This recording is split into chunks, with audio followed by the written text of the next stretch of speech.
साथियों, आज बात करेंगे कांग्रेस की नीति और नीयत कैसी है। वो बसपा से गठबंधन करना चाहती है या सपा से ही गठबंधन में रहना चाहती है। जिस तरह लोकसभा के चुनाव में बसपा के वोटरों को बहलाया फुसलाया या झूठ बोलकर संविधान रखाने के नाम पर, संविधान की रक्षा के नाम पर SC ST के वोटों को, OBC के वोटों को कांग्रेस ने लेने में सफलता पाई।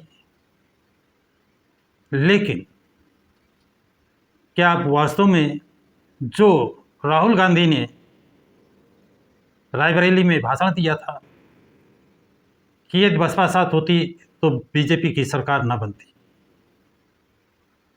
और अभी एक यूनिवर्सिटी में उन्होंने कहा कि बसपा सुप्रीमो अपना निर्णय बड़ा सोच समझ कर लेती हैं और वो आयरन लेडी है।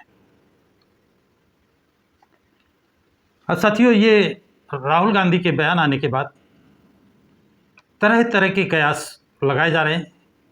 कुछ लोगों का मानना है कि कांग्रेस सपा के बजाय बसपा से गठबंधन चाहती है, और कुछ पत्रकारों का, राजनीतिज्ञों का मानना है कि कांग्रेस BSP को नेतृत्व विहीन कर देना चाहती है। जिस तरह मुसलमानों में नेतृत्व विहीन कर दिया, उसी तरह SC ST के को नेतृत्व विहीन कर देगी, बसपा से SC को हटाएगी और फिर कांग्रेस एक तंत्र राज करना चाहती है। अब ये निर्णय आप लोगों को देना है कि कांग्रेस की कथनी और करनी में अंतर है या कांग्रेस जो कहती है वो करती है। इंडिया गठबंधन में कांग्रेस ने BSP को नहीं लिया, क्योंकि BSP का कहना था, मानना था, और वही चीज़ आज भी BSP के सामने है कि यदि गठबंधन होगा तो ऑल इंडिया में हो। उत्तर प्रदेश में ही अकेले नहीं, उत्तर प्रदेश, उत्तराखंड, पंजाब, हिमाचल प्रदेश, हरियाणा, मध्य प्रदेश, राजस्थान, छत्तीसगढ़, बिहार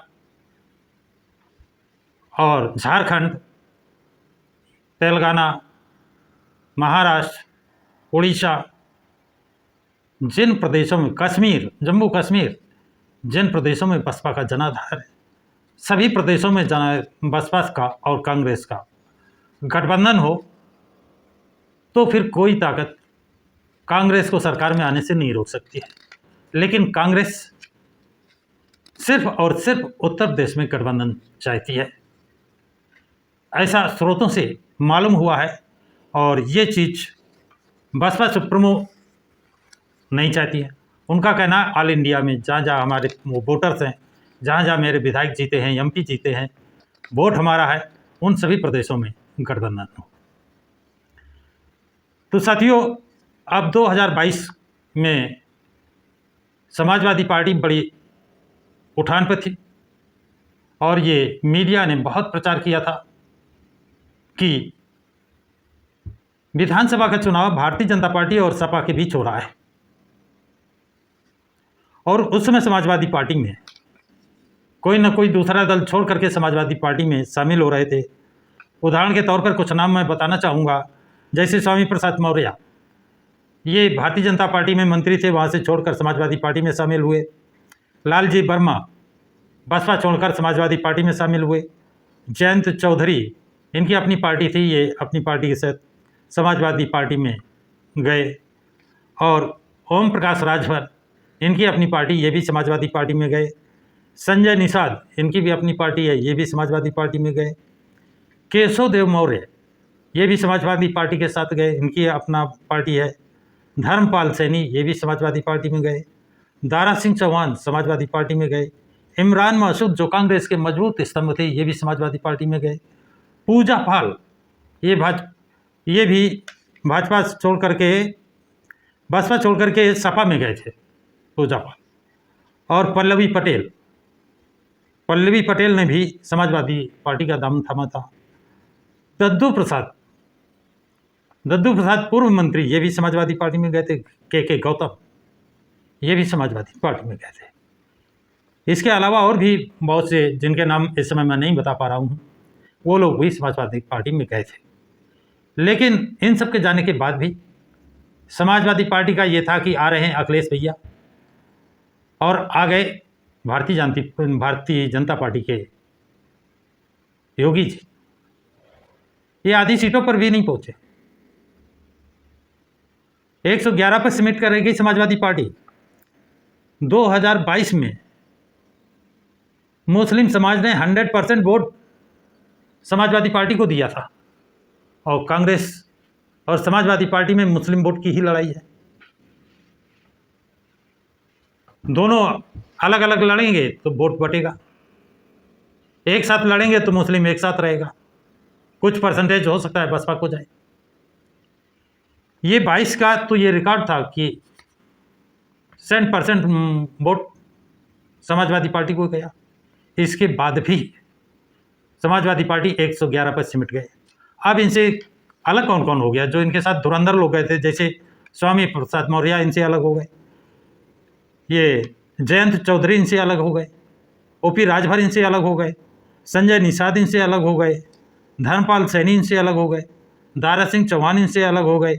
इमरान मासूद इनसे अलग हो गए। पूजा पाल इनसे अलग हो गई। पल्लवी पटेल इनसे अलग हो गई। जितने धुरंधर इनके साथ आए हुए थे, जो जातियों का समीकरण लेकर आए थे, वो जातियाँ, वो नेता इनसे अलग हो गए। तो इनका वोट परसेंटेज में भारी गिरावट आ गई। इस गिरावट को वो पूरा कहाँ से करेंगे? इस गिरावट को पूरा करते नहीं दिख रहे हैं। तो मतलब जो 111 सीटें पाए थे, वो 2 अंकों में पहुंचना उनका नामुमकिन लगता है, क्योंकि मुस्लिम समाज इस समय समाजवादी पार्टी से संतुष्ट नहीं हो गया था कि दरी कब तक बिछाएंगे। इधर बरेली के उलेमा मौलवी ने एक फरमान जारी किया है कि समाजवादी पार्टी 7% वाली है और मुस्लिम 22%।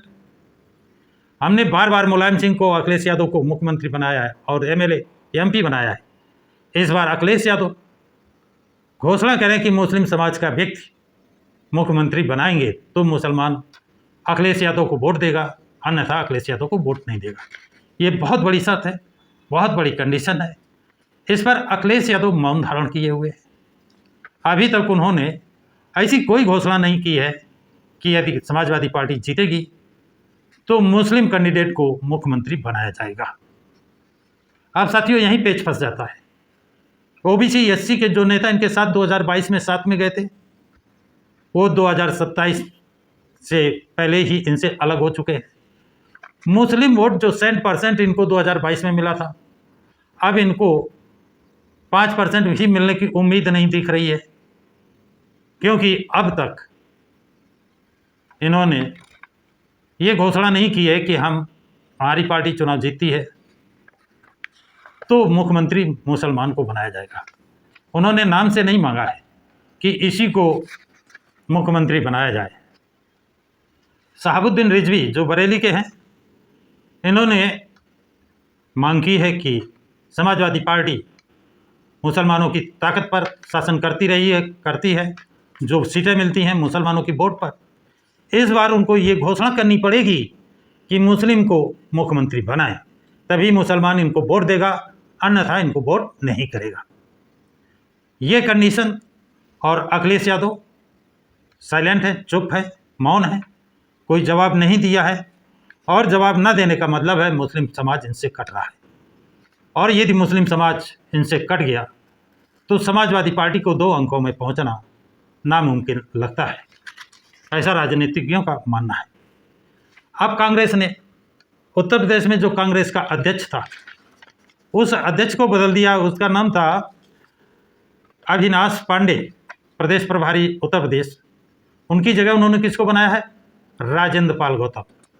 आपने अभी कुछ दिन पहले सुना होगा, राजेंद्र पाल गौतम और तनुज पुनिया दोनों बहन जी के दरवाजे गए थे, गेट गए थे हालचाल लेने, लेकिन अपॉइंटमेंट नहीं लिया था, मिलने का समय नहीं लिया था, इसलिए इनको अंदर जाने का मौका नहीं मिला था।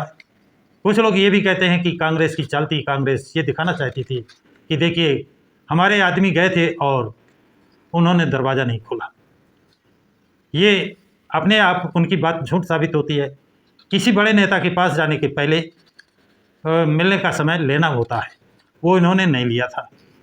इस तरह इन्होंने राजेंद्र पाल गौतम को उत्तर प्रदेश का प्रभारी बनाया है। अब उत्तर प्रदेश प्रभारी बनाकर दो बातें हो सकती हैं। एक कि इनके माध्यम से बसपा से प्रमो मायावती से मिले और कांग्रेस और बसपा की गठबंधन की बात हो। इससे एक दूसरी बात जो ज़्यादा प्रबल दिखाई देती है कि कांग्रेस कभी नहीं चाहती है कि बसपा पार्टी सत्ता में आए, बसपा पार्टी मजबूत हो। इसलिए बसपा पार्टी का वोट कैसे काटा जाए, इसलिए राजेंद्र पाल गौतम को उन्होंने प्रदेश प्रभारी बनाया है और इनसे तरह तरह के स्टेटमेंट दिलवाएंगे और बसपा के वोटर को गुमराह करके, जैसे 2024 में गुमराह किया था, उस तरह बसपा के वोटर को गुमराह करने के अपना उल्लू सीधा करेंगे। अब कांग्रेस क्या चाहती है? यदि वास्तव में कांग्रेस बसपा से गठबंधन चाहती है तो उसको ऑल इंडिया स्तर पर जहाँ जहाँ जिन जिन प्रदेशों में बसपा का वोट बैंक है, जहाँ जहाँ से उनके विधायक और एमपी जीते हैं, उन प्रदेशों में तो उनको गठबंधन करना ही होगा।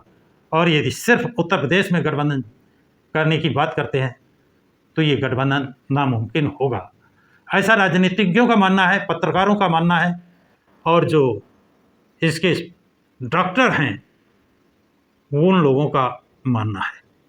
आप लोगों की क्या राय है कि कांग्रेस और बसपा का ऑल इंडिया स्तर पर गठबंधन होना चाहिए अथवा अकेले उत्तर प्रदेश का गठबंधन होना चाहिए? क्योंकि यदि ऑल इंडिया का गठबंधन होता है तो कांग्रेस और बसपा को उत्तर प्रदेश आसानी से जीत लेंगे, उत्तराखंड जीत लेंगे, पंजाब जीत लेंगे, हरियाणा जीत लेंगे, हिमाचल प्रदेश जीत लेंगे, राजस्थान जीत लेंगे, मध्य प्रदेश जीत लेंगे, छत्तीसगढ़ जीत लेंगे, बिहार जीत लेंगे, तेलंगाना जीत लेंगे और अन्य प्रदेशों में भी अच्छा मुकाबला करेंगे।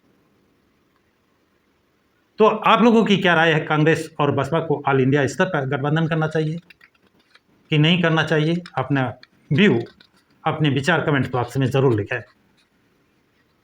प्रकाश की राह चैनल को सब्सक्राइब करें। सभी साथियों को जय भीम, जय भारत, जय संविधान।